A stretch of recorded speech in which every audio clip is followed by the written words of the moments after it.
All right, Mr. Klein, and we are all back. Thank you, Mr. Klein. Welcome back to City Hall after quite some time with us, and at the Aviation Department, we're excited to have you. As you'll remember, we'll have 10 minutes or up to 10 minutes for your opening remarks. Then we'll go through questions. This time we'll start with Councilman Bunch in the 4th District and go on around. So feel free to go ahead and start, and we're excited to have you back. Let me get going here. First of all, I'd like to thank you all for allowing me to be one of the finalists. I appreciate sort of all three having extensive city ties. So it was really nice to see that, and it was quite an honor to be selected as being a finalist. I'm going to start by answering the question that I've been asked probably 20 times in the past couple of weeks is, no, I'm not bored. I was enjoying retirement. That was the question that I've gotten asked over and over. I submitted my application and my cover letter because I simply wanted to give the mayor and the council an option for a resume and a career that I didn't feel like had the same sort of experience and skill sets that I have. Not saying anything badly about the other ones, just that I had sort of a different sort of skill set, and I wanted to give the mayor and the council an option to see if that was something that they would want to choose to be a leader of this organization. I've been a leader in this organization for 25 years, and through my city, if I'm selected for the city manager, I will lead with authenticity, collaboration, accountability, transparency, and problem solving. This is not an ego job for me. This will be a good government giving back to the city that is giving me unbelievable amounts through my 25 years. If you don't choose me, I'll cheer on the dedicated public servant who won, and I'll probably book a vacation in July. A little about me. I was actually born in Germany. My father was a military man, and my mother was a German citizen, still is. They married over there and moved us to a small town in Hoisington, Kansas, about 3.5 hours west if you're on I-70, or south of I-70, where I grew up. I went to Hoisington High School. After graduation, I went to Hutchinson Community College in Hutch, Kansas to be a college athlete and play tennis. Did that for a couple of years, went to Kansas State University, got my bachelor's degree, eventually ending up in Oklahoma at the University of Oklahoma and getting my master's of public administration, hoping to be a city manager someday. I thought I'd come here for a couple of years and then leave, but apparently the Lord had other plans. Since 1997, when I got my first job out of college, I started in public works as an analyst, running with the PIAC program and the CIP. Was in that program until 2010, and that program, and those 13 years, I started running it in 2023. That program was the basis for my entire leadership and my management skills here in the city. And let me explain to you why. We had 16 public hearings over 13 years, every year in every area of the city. I've seen downstairs of churches, community centers, everywhere in the city, every district, every part of the city. Some of our PIAC members are still here. We had 1,000 requests a year. This is participatory government, and this is where I sort of got my chops broke, literally, and also where I learned participatory government and thought this is the way it should be. Whether it was a grandmother who was submitting a PIAC application for a security light in the park across their street, or an organization of business leaders who would bring a green sheet with 50 projects and have them prioritized all for the public advisory committee. That's where I learned to set priorities.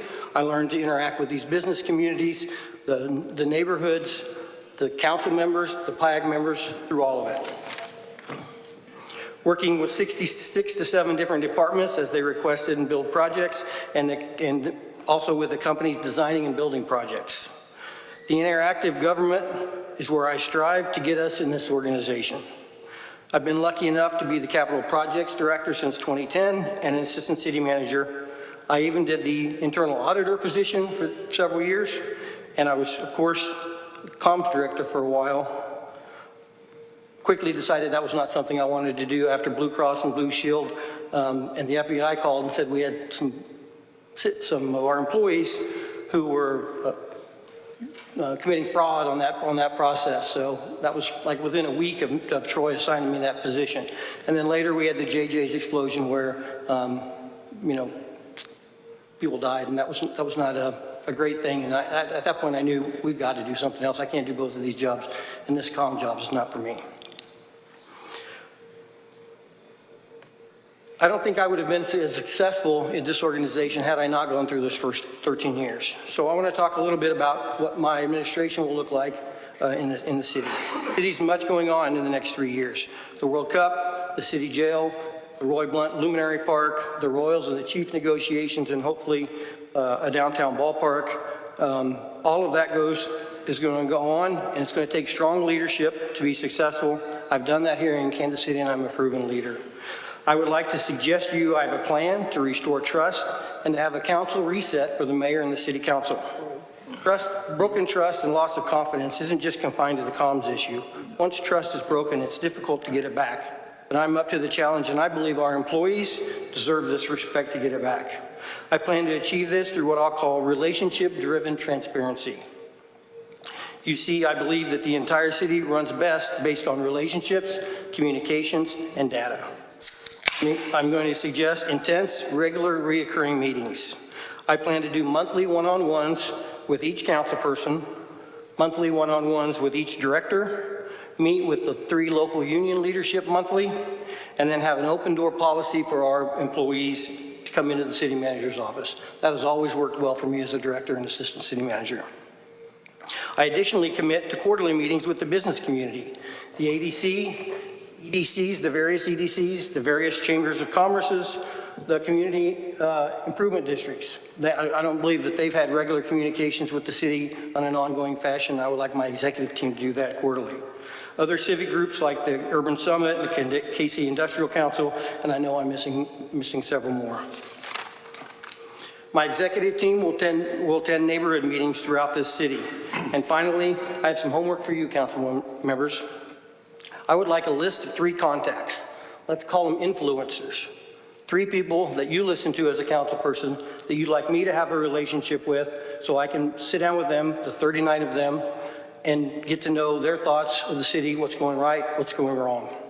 The second homework I have for you is I'd like a top 3 list from you, for each of you, on in 3 years from now when your time's up, what does success look like? So we can be working together to define that success over the next 3 years. I also like to meet with each of you individually as soon as possible to get up to speed on what's important in your district and what's important to you. These relationships and communications are essential in my eyes to earn back the trust for our entire region. I don't plan on stopping there. I'd like to propose a 30-day plan and a 90-day plan back to the mayor and city council. The 30-day plan is what I'm going to call a current state analysis. That lack of confidence has led me to decide that when this break happens with the mayor, with the changeover to the new city manager, there are some items that I would like to make sure you have confidence that where we're at, and that I have confidence as the new city manager where we're at. And I'll go through some of those and the reasons for those. The first one is the state of the budget. I'm concerned that with federal tariffs, federal program cuts, unemployment in the region, and a possible recession looming, that our current budget may not be where we need it to be. And I want to make sure we've done planning in that event that happens. It may be that we come back and we're in good shape, but there's a lot of uncertainty right now, and I would like that to be part of my 5-year current state analysis. Additionally, I'd like to deep dive into the World Cup and the 2 larger construction projects we talked about with the jail and the LID project, so I can get a good feeling of where we are on those projects, how they can move forward, and they can be brought in under budget. Any other projects that you'd like me to check into, the status of all the meetings I've described, and any items that we uncover will be part of this 30-day plan. The 90-day plan is more of an action plan. It will be for any and all issues identified in the current state analysis. Any new issues that come up, items of focus that you need me to accomplish to ensure of those items that you said are important to you, those are going to be in the 90-day plan also. I want an open, intentional administration, one that communicates, uses data strategically, and invests in the organization to get good government I've spoke of earlier. With that, I'll open it to questions. Hopefully I hit 10 minutes. Thank you, Mr. Klein, and thank you for returning to City Hall and spending time with us today. Councilman Bunch. Thank you, and thank you, Mr. Klein, for coming here. We spent a lot of good times last term in this room with the TI&O committee, and thank you for your service, and thanks for delivering an amazing airport on time and on budget. But I just want to be consistent with my questions because it's something that's very important to me, and that is about employee morale right now, and knowing that there has been some there needs to be some trust building with the city manager and all our staff, and the city can't function well if our staff are unhappy or feel pressured or feel like this is a place that they can't show up and do their best and be high performers, and they need to want to be here. And so what specific actions might you take to help rebuild employee morale and improve it from where it was before so that folks feel like this is a place where they can be successful and do their best work? So I think for the most part, we don't have issues with our directors and above. I mean, I think we've got good, hardworking, dedicated public servants, and our employees from below are amazing public employees. I think communication with them, I think meeting with the unions, I think meeting with the employees, stopping in at work locations unannounced with the city manager has always been successful for me, because when you do that, you meet people. When you go to different events, they're there. Talking to the city employees are important. And then sort of the communication level from the director, the deputy director, and then sort of all the way down within that department. Me having personal relationships with them, and the employees knowing that they can come to me if they don't feel like issues are being resolved. These negotiations or these communications with the unions will bring a lot of questions from them, because they always do. Talking through those, having discussions, problem solving, sort of all of that gets to the employees. The last thing I want to do is I want to make sure we invest in training and we invest in personal development, professional development. I think that's lacking, and a lot of times as we get through that, it also sets us up for succession planning as we go through the years, and we make sure that at the end of my term, whenever I'm done as city manager, this organization looks really well, and you've got some really good candidates to pick from for the next city manager. Thank you very much. I appreciate it. Councilman Rea. Good afternoon, Mr. Klein. Thank you for joining us, and welcome back to City Hall. I'm going to pull from the same questions that I asked of the other candidates and that I sent you a copy of. Beginning with question number 1.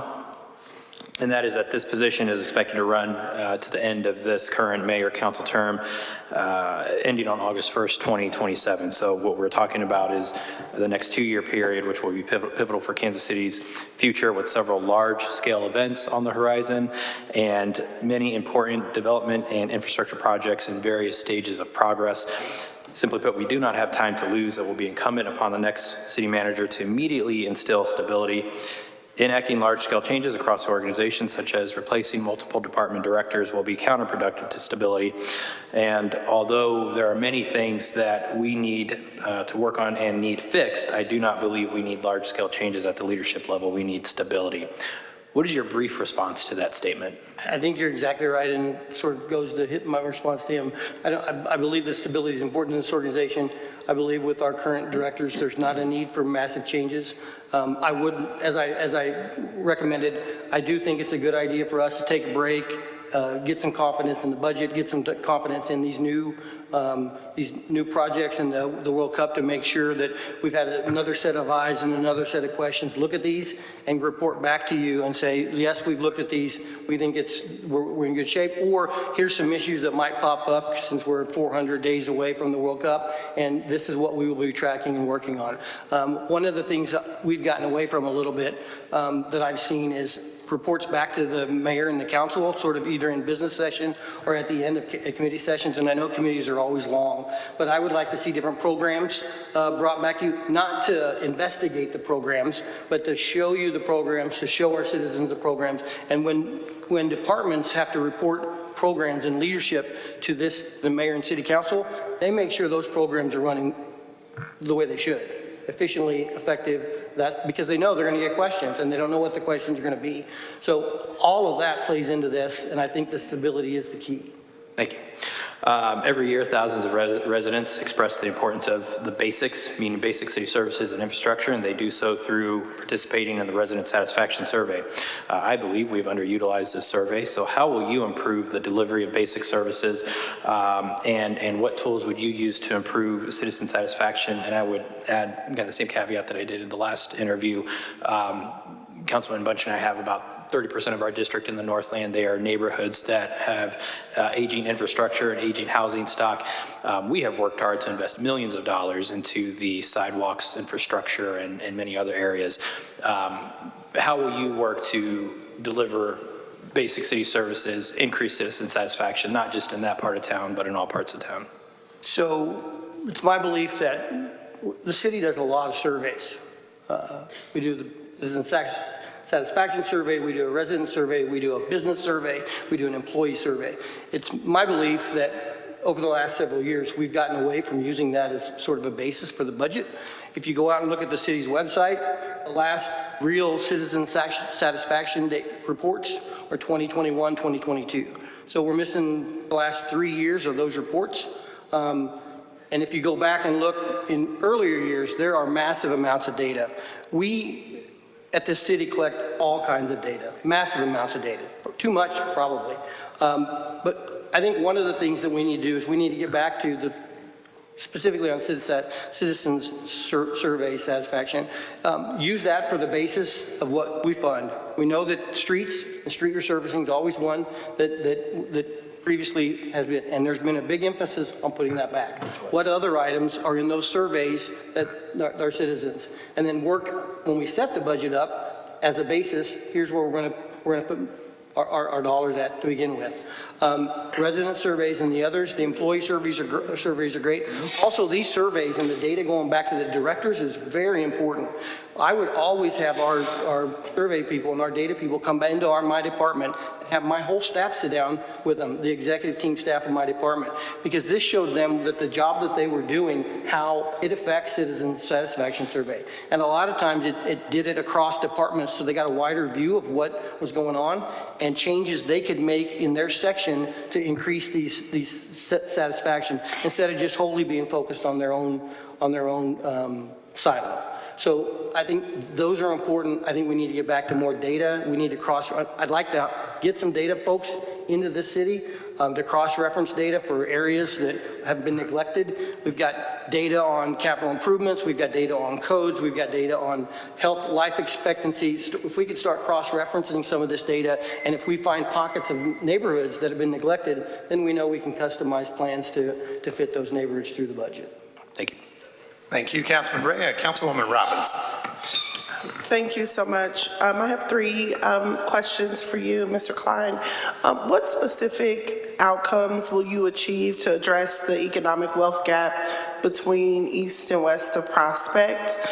And then just in your tenure, especially leading the airport and being over our CIP process, you have been around when we've talked about economic inclusion.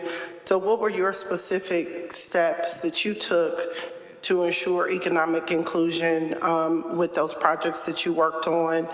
And then my third question is, how will you honor the charter and the voters' mandate that we have a manager council form of government, not a strong mayor form of government? How will you prioritize the interests of the 22nd and 29th floors? Okay, I'm going to write those down because coming at me all 3 at once, I wanted to make sure I get them. Charter for 22nd and 29th floor, how do I balance that? Last question. Second question was about on projects. Yes, your experience in terms of ensuring economic inclusion on large projects. And then the third one was about closing the economic wealth gap? Okay, thank you. The economic wealth gap, that's definitely a challenge. It's a challenge for generations. Obviously, working on crime, I understand my role. I will understand my role in this method or the way we have with KCPD. Understanding that role, but working with KCPD and making sure they get what they need. We have good relationships, whether it's personally getting them over 1,300 police officers, what I can do, what we can do. I'm probably one of the only candidates that had 50 police officers at the airport that were post-certified underneath me. I know the challenge is how hard it is to get officers in, and whatever I can do to help the chief do that. And then equipment, if police stations, I've heard that some police stations need to be looked at. Any city investment that we can make in those areas will help, sort of like we did at 27th and Prospect with the crime lab and the current East Patrol Station. So we've got the crime, we've got the obviously you've got housing. You've got to make sure that not only is it safe in the areas that there's affordable housing for folks. Got to make sure that the infrastructure's there. Make sure that the jobs are also there. So I mean, there's not one sort of answer I can give you that here's what we're going to do.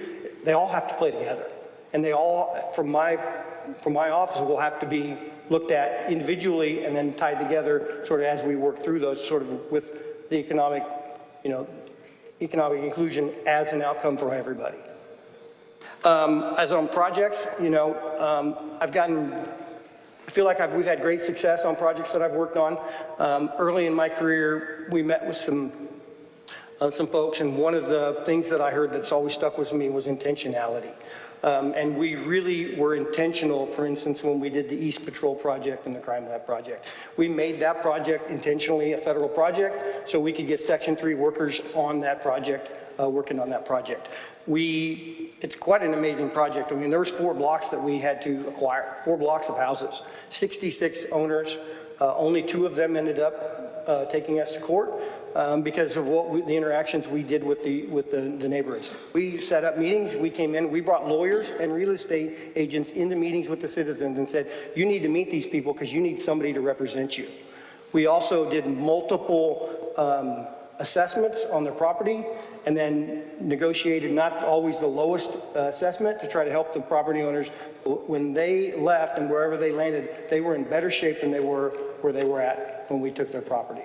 So that, and then, I mean, sort of how hard we worked with the airport project to make sure that we met those goals. And it's intentional. It's when you're bidding a project, every different scope you've got to look at and say, can we increase these numbers?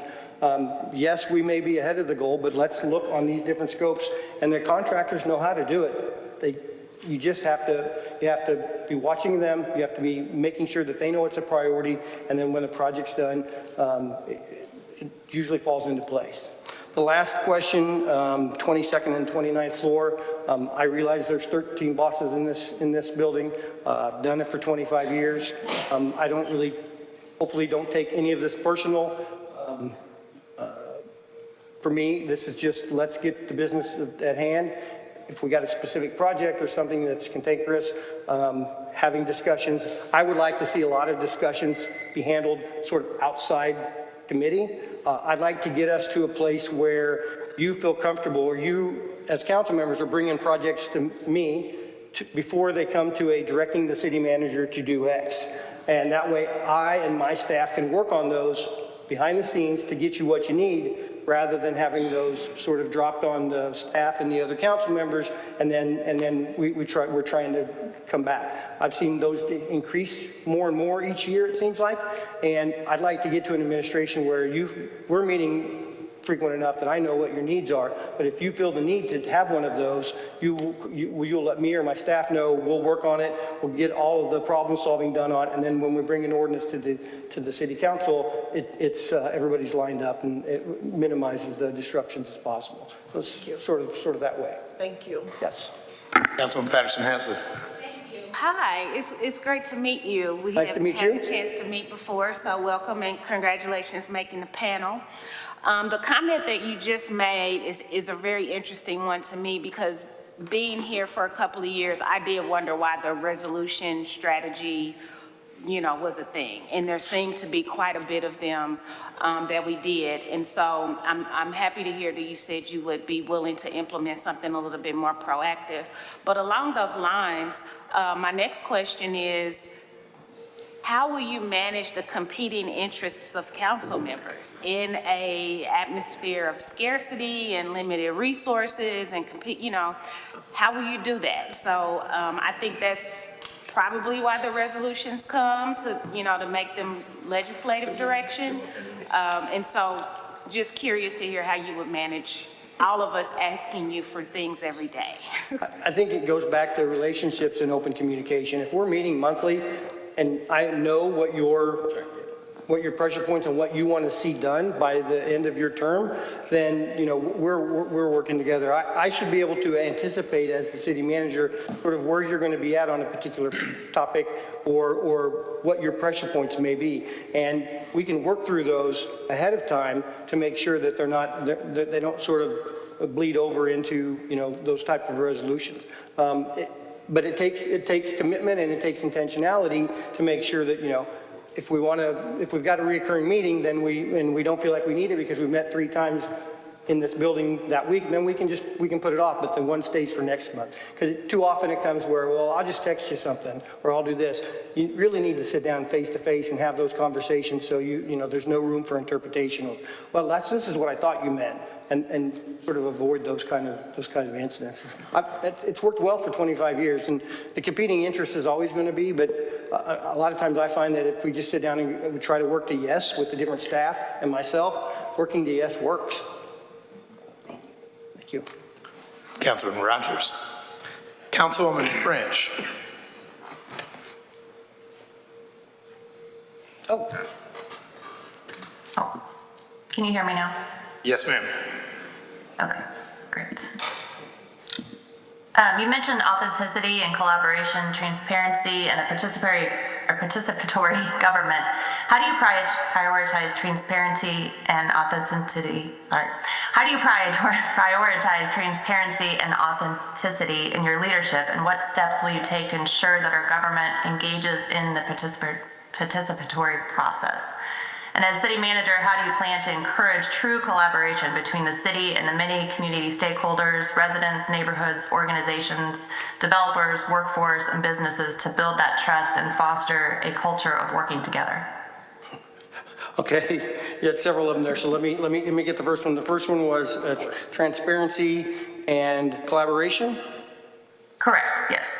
Basically all evolved around collaboration and transparency, and how will you work with the many stakeholders throughout our community and throughout our city to foster a culture of really working together towards policy and decision making? So the good news is, first of all, I saw your post about your grandmother. You've got send you my love for that, for your grandmother passing. Let me go to the second thing. Thank you, that means a lot. Thank you. On collaboration and transparency, first of all, it's setting the tone. Our employees talk. They talk a lot amongst themselves, and you've got to set the tone. For instance, in the communication office, the tone will be, we're going to be open and transparent. We're going to turn requests around in a timely manner. When people call and want background, we're going to give them background. We're not going to stonewall them. Sort of those kind of conversations. Whether, in my opinion, whether it's centralized or decentralized is less of a question, to make sure that the leadership's there, understands that we're going to be open and transparent, not only for our news organizations, but also for our citizens. So setting that tone is important because the PIOs talk to the people in their department, and you have to set the tone and then be consistent throughout your dealings through the organization. And the other thing is you set up the meetings, you got to do the hard work. There's going to be a lot of meetings for me if I'm the city manager in the first 90 days. There's going to be a lot of them. You can't get to the number of meetings that I've asked to set up and set those relationships up. So they're going to be important. I will prioritize them.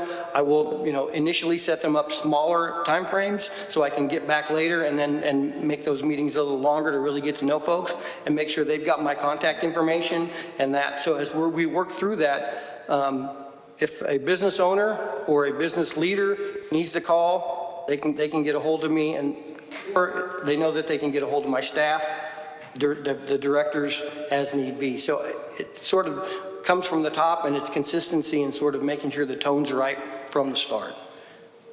I appreciate that answer. To elaborate on that a little bit, I hear you saying that you'll be working with these groups, organizations, yourself and individually. How will you get those groups all in one room together to collaborate together towards policymaking? I'm not planning on doing it as big groups. For instance, meet with the KC Chamber. I'll meet with the Heartland Black Chamber. I'll meet with the Northland Chamber. I'll meet with the Hispanic Chamber. I'll set up meetings with those individually. As we have projects and stuff that go on that need input from those folks, then obviously when you set up meetings and you need the full range of people, that's when you bring them all in. And if you establish those relationships, they come in willingly, and then they give their honest opinion. Okay, thank you. Can you tell us about your overall knowledge and experience evaluating and maintaining and leading citywide infrastructure initiatives and programs or services? And can you give an example of kind of your past work within the city? I would say there's probably no one more experienced in citywide infrastructure in this city than myself. The fact that I ran the PIAC program, I was in it from 97 through 2010, and then ran the capital projects department to get rid of the backlog that we had been accumulating, and then of course the experience in with the aviation department with their projects. I understand the funding sources. I understand the departments of how they build the projects. I understand the concerns that the builders and the contractors have, the designers and the architects have. Matching those up becomes the challenge when we want to get something done. It's not always general fund, it's not always capital sales tax. There are a lot of different options for us to get projects done. And a lot of times if we work ahead of time, then we can match those funding sources to the project to get them done in the right way. Thank you. Thank you. Councilman Willett. Thank you, Mr. Mayor, and thank you for being here this afternoon. A couple questions. First question is, tell us about a time where you had to make a hard decision with strong stakeholder groups on opposing or competing sides of an issue. Have you heard of the airport?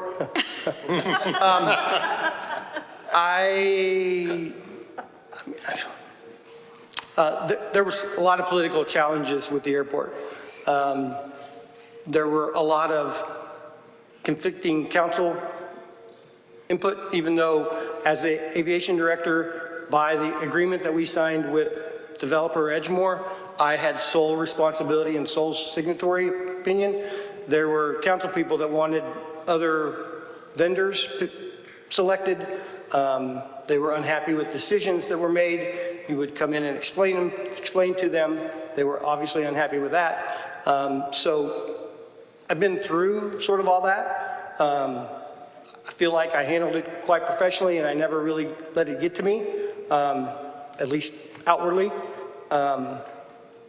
So I don't know that it can get sort of any worse than that, and I hope the next 3 years doesn't. All right. Next question. A time that you've demonstrated the principle of trust in a leadership decision that you've made. So I don't want to, I've got several examples, but I'll go back to the airport. We had the number of stakeholders that we had at the airport were phenomenal. And we knew we had to get everybody on the same page. We had the airlines that had very specific needs of what they were doing, and they were funding the project. We had an owner's rep that was there to protect our interests. We had our staff. We had the contractor and all their subs. In addition, we had Edgemore, who was the developer. And getting everybody on the same page, getting everybody rowing in the same direction. And through that project, as items came up where budgets were blown or decisions had to be made, working through that so nothing would be affected in a timely manner or slow construction down.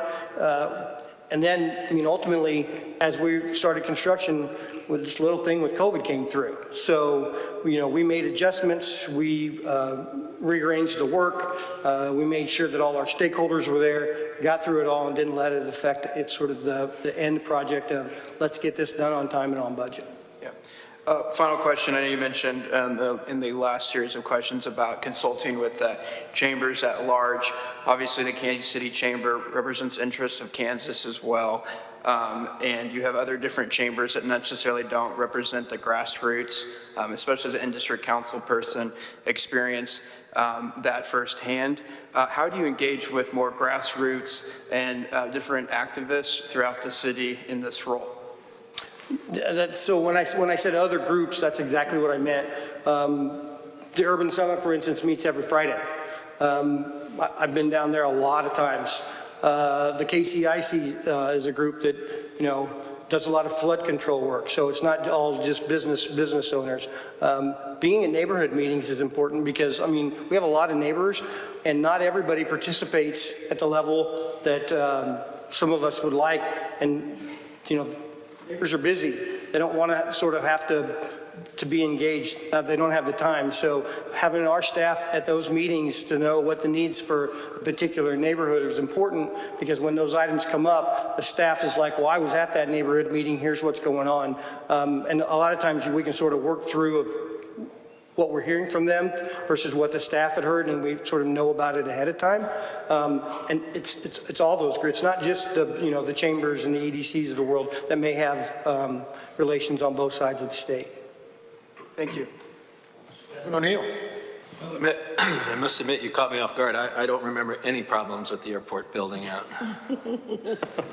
I have PTSD. So you're the only candidate that doesn't work here, right? You've been out for a while. Yes. How did you, when you look at the last 3 to 4 years, how do you view what your concerns? You're running for a reason, obviously, for this position. What were your concerns that made you decide, I want to be city manager? What were the things that maybe you saw that you would change? What were the things that impressed you the most, didn't impress you the most, et cetera, et cetera? Just kind of a short consult. I love this city. My retirement depends on the city. I want to make sure that in my time as city manager, this city, number one, is financially sound and in good shape at the end. Not that we're not now, but I want to make sure that happens at the end of my time. Second of all, I want to make sure that we're following good government principles. Like I said, this isn't an ego project for me. I don't have to be out front. My job is to make all 13 of you look good, to push you out in front more than myself. Because the way I'm going to run this thing, I don't have to, I know I do, because when I work with the employees, the responsibility of the job to be out front when you need to. But you don't always have to look for it, and good government is what I want to strive for, and that's transparency, it's accountability, it's using data, it's all of those items associated with good government. So when the past 4 years, 5 years that I was here, probably the first 4, we had a satisfaction survey that went out and was filled out and then brought back to us. And we generally got to see that. We have not seen that in the last, well, I don't think since this council took office, I don't think we've seen a satisfaction survey. Do you have, having been in the city for a long time, did that resonate with you? Is that something, from our perspective, that just creates less transparency? What does it do? What is your thoughts on it? That's exactly what it does. Not only does it tell you as a leader what the citizens are thinking and where they want you to put your money, it also helps the leadership in each department understand the needs of the citizens, and maybe not for your department, but the rest of it. And if you incorporate your staff and don't just look at it as the director and sort of have your departments and staff, executive staff look at it. It expands the knowledge, it helps people with professional development. Then they start to see how the job that they're doing affects other things, and they start to look at things a little differently. Addition, it's good transparency. We should be putting this out. The resident survey, the citizen survey, the employee surveys are vitally important. You may think you were working in the right direction, and then you get the employee surveys and you find out that, there's some holes. So then you adjust the plan and you move forward. So we have so much data in this, we have crime data, we have health data. I'd like to have a couple of data experts that we had previously that have since left to sort of comb through that data and make sure, since it's so voluminous, that we get the data out that we want, maybe some data that we haven't seen before. And with the mapping technology, it's really great because then you can start to see where you've invested stuff, where you haven't invested stuff, and sort of where holes are showing up. So, all of that's vitally important in addition to the transparency and accountability. And last question I asked the other two candidates is, 1st and 4th district have been a growing, economic development in those two districts has been very strong. But we have other districts that it isn't as strong in. How do you envision, as the city manager, looking at all districts and trying to find ways to increase the growth in the other districts? Because it's a shared city, obviously, so we want to share the wealth. How do you see that? Well, there's several ways, really. The first plan that I will have is if we've got areas that are growing, we want to continue to see those grow. We don't want to institute policies that are going to affect that growth. So we want to make sure, and through discussions with the builders and home builders, that why would you choose Kansas City over Greenfield and Shawnee? We want, does the school district, are there procedures? I know we're working on city and planning and development, which is Mario's done great work there to try to, streamline processes and to make it easier for our businesses and our homeowners to handle things in that direction. So it's important that we do that. Additionally, it's also important that if your district needs growth, we do the things that help growth. While if another district, is concerned about crime and infill housing and affordable housing, that you tailor those to those. Not every district has to have the exact same process, but sort of through the whole, we need to get to what that district's important to them and what, the neighbors and the council people are pushing. And then the same thing with, the fourth and the first and the fourth in your scenario. Appreciate it. Thank you, Councilman Duncan. Thank you, Mr. Mayor. Nice to meet you, Mr. Klein. Thanks for being here today. Nice to meet you. I heard you mention a few times about working with the many different chambers. Yep. And I'm sure, given your experience, you've done quite a lot of that. I think I would break down the interests. I think there are many varied interests in our city, but I think I'd break them down into two major categories. Those whose interests are centered on profit, moneyed interests, and then those whose interests are centered on improving their everyday lives. How do you balance or plan to balance? The second one you said, improving their everyday lives. Improving their everyday lives? Yeah. How would you plan to balance the interests of those whose interests are centered on money and those whose interests are just those of the everyday people? In the perfect world, I'd like to get the people who are interested in money to help us with the other. So if that means moving headquarters into Kansas City, because jobs come with that, moving jobs into the different parts of the city, all of that. Ultimately, this job, in my opinion, is for the citizens of Kansas City. Taking care of them, making sure that they know the processes and they get, their everyday life is made better. At the end of my administration, Kansas City is a little better than it was when we took over. So, it's a balancing act, but, some of those folks that have the money or they're money motivated may live in Kansas City, may have different opinions. So having sort of all of those opinions helps us make, the diversity of those opinions help make a better decision for me. As city manager, who do you believe your clients are and who do you plan to serve? Clients would be the neighbors of, the neighbor and the citizens of Kansas City. I will work for you guys, but ultimately the citizens of Kansas City are the client. Thank you. What is your experience working with local unions? You mentioned talking about making sure that you set up the Local 500, 42, 3808. What's your experience working with unions and what is that experience? What can you take away from that experience and how do you plan to bring that experience to your role as city manager? So I've sat on the board that does the management negotiations for the management side. It was an interesting process to go through and at times frustrating because it seems to have gone a little longer than sometimes you'd like.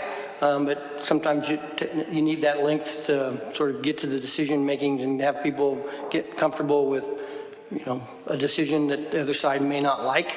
So there's that process. The other experience I have directly is when I got to aviation, I reached out to the union leadership, and when Robert Patrick was running Local 500, I met with Robert Patrick, who happened at the time to be a aviation employee, met with him regularly, and then when Reginald took over for the Local 500, started meeting with them regularly. I assume he's still the Local 500 president, but I don't know for sure. Initially, those meetings are just, get to know you meetings, and then, when they feel comfortable with you, they will call you and say, hey, we've got some issues in this one division. We met with them a lot as we were transferring from the old terminals to the new terminals because people's works were changing and people were insecure about, what I'm going to do and how far I've got to walk to this and am I going to have the same supplies and everything's not the same. So we handled a lot of issues and heard a lot of just talks of, well, that's not really true. I understand there's a rumor around here, but that's not what's going on, and then sort of handle those. The union helped facilitate those meetings. They were with those meetings, and eventually when the union negotiations start, I think probably, they'll start early, but I think need to be done in 2026 for the Local 500 and then 27 for 42, I believe. Those relationships and having those help move us along through the process of negotiating a new agreement, in my opinion. Thank you. Councilwoman Boo. All right, thank you. I just want to say on behalf of my colleague, Councilman Willett, he asked that first question to everyone, so it wasn't like a trick question about the airport. So he, I'll defend Councilman Willett.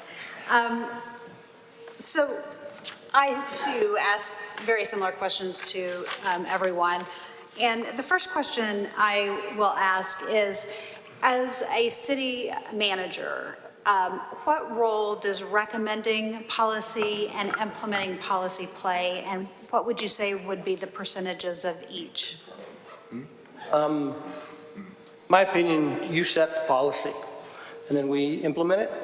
But if you're talking about recommending policy, hopefully the staff and the professionals in whatever scope we're talking about, whether it's housing or whether it's environmental or whether it's public works in this case, hopefully through my management, the experts will have a say and they can tell you the positives and negatives of where you're going, and then ultimately the city council can decide, this is the way we want to go. My opinion on the policy one way or the other is sort of irrelevant. I will follow the policy that is set by the city council. All right, thank you. This has been discussed quite a bit, but I will ask kind of a general question. It's a little bit open-ended, so you can give your thoughts on this. What would be your general approach to economic development? General approach, we've got set organizations that certainly handle the economic development now. My general approach I will probably sit down, I believe right now Mario's sort of the in-house person that works on that, find out if he's comfortable continuing that. Do we need outside help, that sort of thing? If we do we need a specialist on that?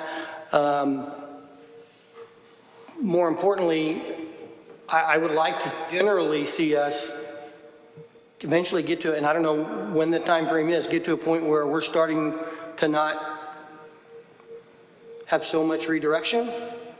I mean, at some point, the city gets to a point where the business community ought to be, you've spent enough money in this area where you don't have to subsidize everything.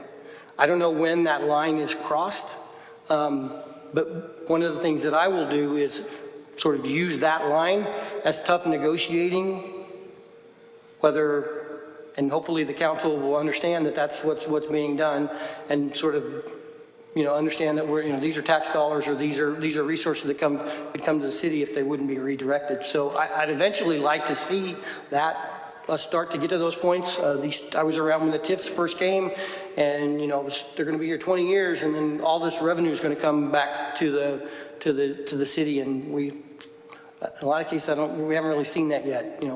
Projects get activated, they get activated late, sort of all this stuff happens. But I'd like to be a tough negotiator on behalf of the taxpayers, and help negotiate the airport agreement with the Edge more. So I feel like we've got some experience with some development that could be helpful for the citizens. Right. Thank you, Mayor. Thank you, Mayor Pro Tem. Thank you so much for being here today. So, recent situations have really been a challenge for the city. And I would like to know, how would you reform a city department that has lost public trust, such as our communications department? Well, first I'd want to see the results of the audit that you have requested. I think we need to have leadership that has connections into the media and sort of the groups that are out there that we know the communications deals with. They need to have the confidence of those organizations.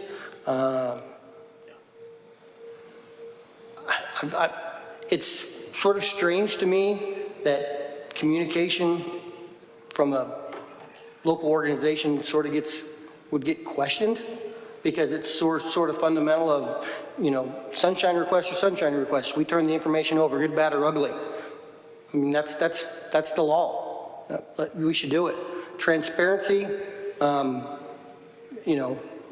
given background. I've found that, through processes, if the PIOs are given background when people call, those background calls don't really need to be ran through one specific person to sort of be filtered. So, I mean, I think it's an easy fix, but it's going to take some leadership. May take some changes. I don't know. I'd like to see, what we end up with on this audit, and then make sure that my consistent message through communications and the citizens is we're an open and transparent government. Thank you. Kansas City is facing a severe shortage of mechanics, which is directly impacting the city's ability to deliver basic and essential services such as snow plowing, trash collection, water services, fire response, and public safety operations. How will you address the staffing crisis both immediately and sustainably, and what strategies will you use to recruit, retain, and support skilled tradespeople in these critical roles? So, the city does a really good job of sort of running some of the basic stuff. I mean, on a lot of things, and HR sometimes is one of them, they follow the federal rules, and, they know how long they need to put things out, and, they get they get them back, and they send them to the department. I mean, it's automated. A lot of times the departments, sometimes there's not been sufficient training. Different supervisors haven't went through the process before.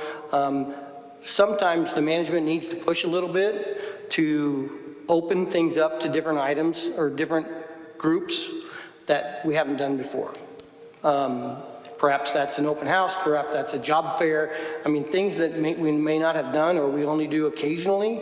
And obviously making sure those key roles that you mentioned are open year round for hiring, making sure that there's, they're not sort of affected by budget because we know there's high turnover and it's hard to keep those roles filled. And then allowing the departments, when they do get candidates, to go ahead and fill them. Hopefully the pay's right and the pay's been increased so the pay's not an issue. And if it is, then you sort of support the staff and the employees of, okay, let's jump these job classifications up if we've got the money to. Pay equity remains a significant issue within the city's workforce, impacting morale, retention, and fairness. How would you assess and address pay disparities across departments, and what specific steps would you take to create a more transparent and equitable compensation structure? Okay, I'm having trouble hearing. Pay equity remains a significant issue. Okay. I didn't hear pay. Equity is the word I didn't hear. Okay. I'll know that a lot better once I have a good feeling of where we're at with the budget. One of the things Recording stopped. One of the things that we have really pushed when I've been through this organization is making sure that the pay equity is right. And it cascades, a lot of times it cascades when you try to solve for one, there's issues. Then all of a sudden, I think you've been here long enough that you sort of see that. Recording in progress. We've got to come up with ways that handle that. And we've also got to find that if we have the funding, that we make adjustments across the board so we can raise classification systems where they're needed and people can see the path forward in their career rather than I'm in this one position and there's never a place for me to move forward to. So a lot of the careers we have classifications, like if you're an engineer in Kansas City, there's a clear path of where you climb to get to be the public works director or on top of an engineer. We should have that same sort of pathway in a lot of different positions we have. We should have it for the city manager. We should have it where Cookingham Fellows come in, they become budget analysts, they become senior analysts, they become assistant to city managers, they become assistant city managers, and then they have the opportunity to become, people should know that when they get in, and because what happens is they get some experience 4 or 5 years and they decide, you know what, I can go be a city manager somewhere else, or I can take that role and leave the city. And a lot of times you're losing people that are really good if you don't sort of pick them out initially and say, this is somebody who's a go-getter that we want to keep. You lose them and you lose them quickly. So that's not exactly pay equity, but I mean, they all sort of tie together through our classification system. Okay, thank you. Thank you. Councilman Curls. Thank you, Mr. Mayor. Good afternoon, Mr. Klein. Good to see you again. Thank you. Long time since PIAC in those early years, but you and I have a long history, so. You've aged well. Yes, you too. Don't say nothing, Kevin. My question to you has been touched upon somewhat already in regards to economic development. And in the 3rd and the 5th district, and I know that you said some things in regards to your thoughts on that, but in the 3rd and the 5th district, there are residents that have felt like they've been left behind when it comes to economic development in those areas. What would be your message to those individuals who talk to us as representatives and say, hey, look, when is our time? When are we going to get something? We pay taxes just like everybody else do, but it doesn't seem like there's ever any type of investment in our area. What would you say to those individuals if you are the city manager in regards to creating more opportunities and more economic development for those districts? Well, I hope that they're either in my office on 29 or I'm down in the community with them when we're having these conversations so we can get into specifics. So, what specifically in this neighborhood is needed or what generally in this area is needed, maybe through an area plan or those sort of things. I was surprised and happy to see that there's a plan coming in for Prospect. I saw that it had 40,000 jobs in the paper. I can't wait to sort of dive into something like that and see, through that planning process, what is available to for the city to, help with that. And then anytime we're doing negotiations for economic development, making sure that we're representing, all areas of our city and making sure that that area of economic development of, maybe a company that's coming in or that they want, selling the benefits of that area to that company and why it's important for that. I think we need to make our partners known, the EDCs and the ADCs of the world that, there are all kinds of areas in this city, some of them are green spaces, some of them are infill, some of them are, areas that are vacant.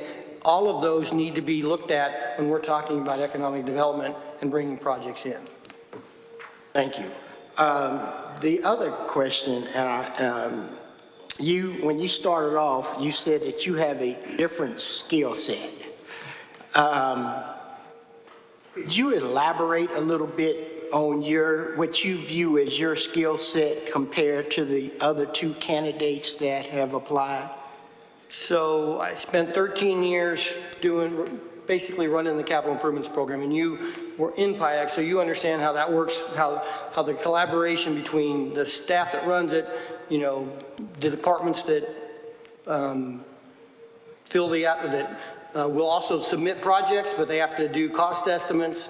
They have to, when they get funded, have to build the projects, how the staff goes on top of the departments and says, hey, this project was supposed to be done 6 months ago, it hasn't, what's going on with it? Sort of, and then are we bringing projects in under budget? If they're under budget, then sweeping that money back to the department. So there's a whole process there that for 13 years I ran and really set communication and participatory government. Obviously you were a part of it, so you understand.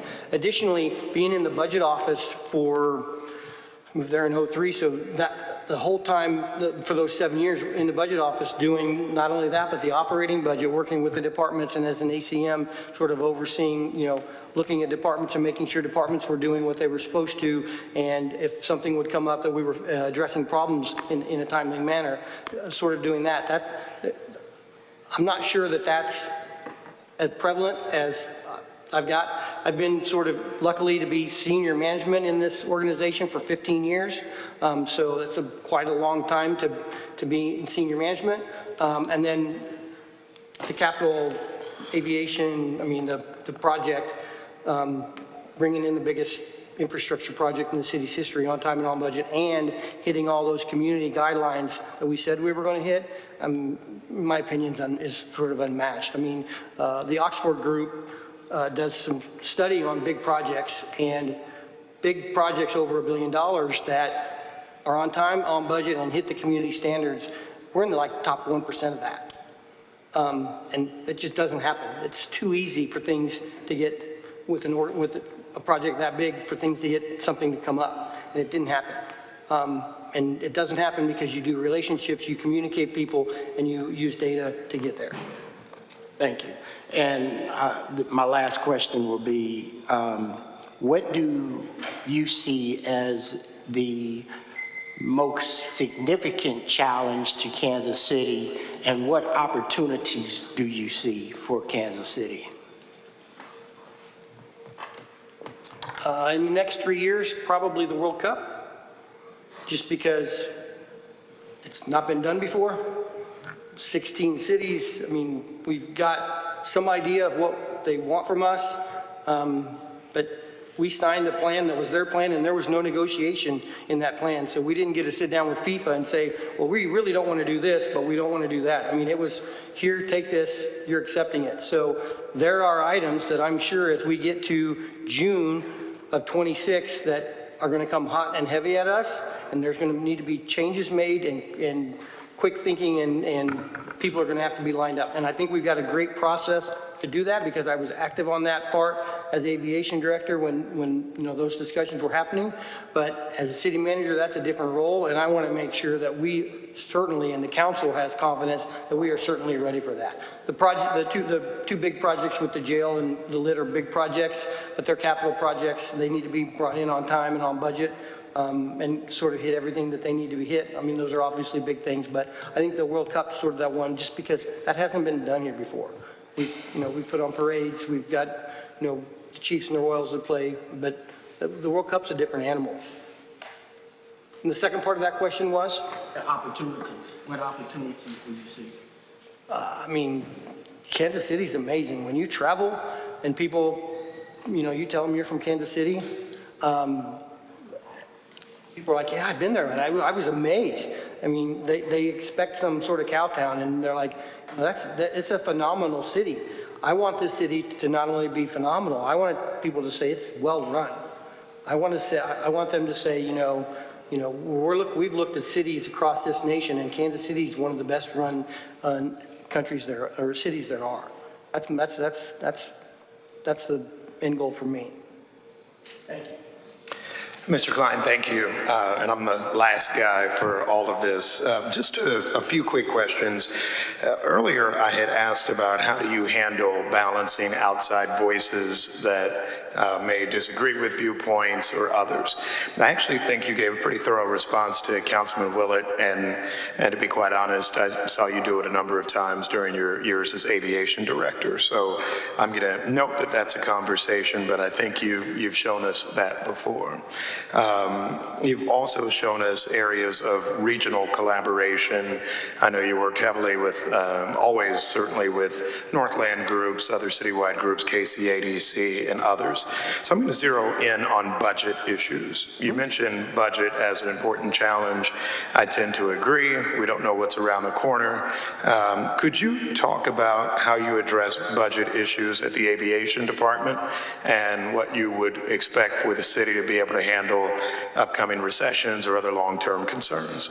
So, sort of tying that to the aviation department, when I got to the aviation department, we had a fund balance of $110 million in 2016. When I left in 2023, we had $225 million fund balance.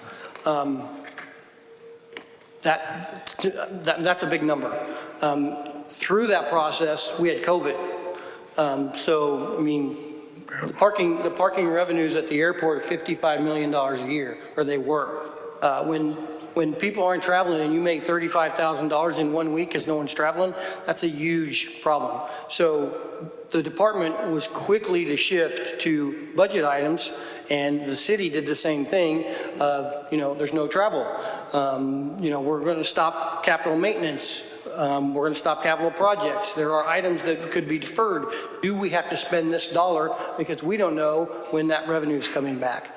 Ultimately, the federal government stepped up, and we did get some funding, and we used that to repay the salaries over the course of 3 years to get a lot of that money back. But it's looking at every dollar and saying, what can we not do today because the world's turned sour and we've got to make some changes. And the staff rallied around that call. They didn't want to do it. Nobody liked it. But they came up with ideas. You're not purchasing equipment. Cops aren't going to get 2 new cars that they thought they were going to get this year. That plow that we thought we were going to get, that's going to hold off a year. Those sort of decisions. The city ended up making the exact same sort of decisions because when you're in a budget, that public budget, that's sort of what happens. I'm worried because of the uncertainty that's going on. If we've got a recession, we're going to get hit on several fronts. We've got federal employees or companies that may lose jobs. The jobs report that was out, I think this week wasn't great. I think there were more jobs lost than they thought. That's e-tax. What's going to be the impact to e-tax if 6,000 federal employees aren't paying e-tax in Kansas City? We've got several departments that are heavily funded with grants. Health, housing, environmental. We know those are targets. In some cases, I don't know if it's happened yet, but we've heard that they're sweeping those back already. So I know the finance department, because I've spoken with Director Queen, they've got contingency plans, but in my opinion, since there's been a loss of confidence, I think you need to have your manager, whoever that manager is, stop take a second and verify sort of all of that to make sure that everything's right. And then you've got, sort of the normal, if we go into a recession, what does that do for spending? If people aren't spending much as grocery stores, what does our use tax and our sales tax go to? What do our utility tax looks like? I mean, sort of all those tax structures that we get, how does that change? That's my fear. And it may be good for this year's budget that starts today, but where are we at in 5 years? I've been in this city when we had the reduction in force. And at the end of April, departments had to pull people in and say, I know you've been here a year, we've got to let you go because we don't have enough money next year. And it's brutal. It is absolutely brutal.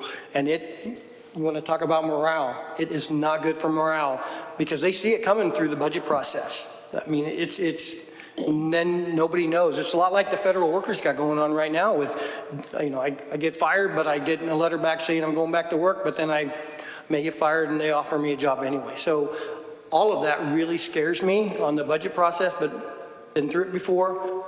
We've got great staff in finance and in budget, so I know they've already started looking at it.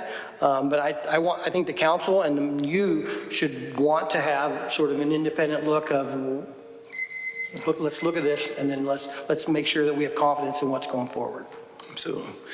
Mr. Klein, appreciate your time. Thank you. If we have supplemental questions, we'll make sure we get some your way in writing, and then I assume you'll hear from us again. You spent a lot of hours in this chamber all those years, so if you're not having nightmares, it means you're a strong man. So thank you so much. One last parting shot, anybody?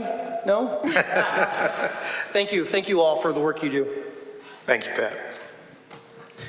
That concludes our interview.